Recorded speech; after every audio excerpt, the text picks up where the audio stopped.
In this lesson, we're going to learn about area. So I'm going to try to teach you how to understand what area is and how it's different from perimeter. So if we have a problem like this that says which shapes have the same area, and we have some blocks here in different formats and shapes, and the first thing to do is to understand area, what it means. Understand that area is the amount of space something covers, like how much carpet you would need to cover a floor, or how many stickers fit on a notebook to cover the page. That's what area is. It covers an entire area. So, what's the difference between that and perimeter?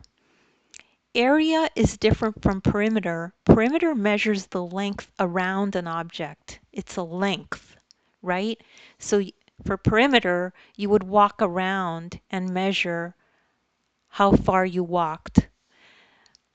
But for area, area measures the amount to cover the space, and it's measured in square units.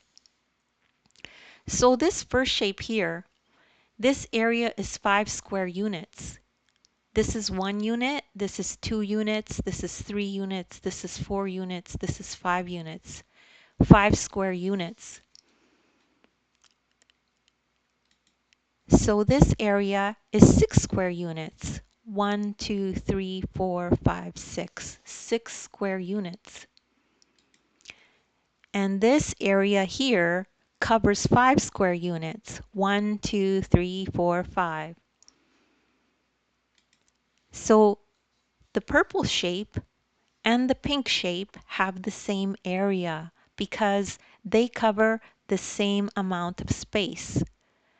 So those two shapes have the same area, even though they don't look the same, but they still cover the same amount of space.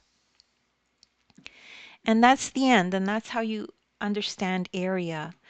And don't worry if you don't get this right away. You could just rewatch the video. I have links in the description to other videos of mine that are like this. As well, you could download the ebook and follow along this lesson in the ebook. And don't forget to like and subscribe. Thank you so much for listening.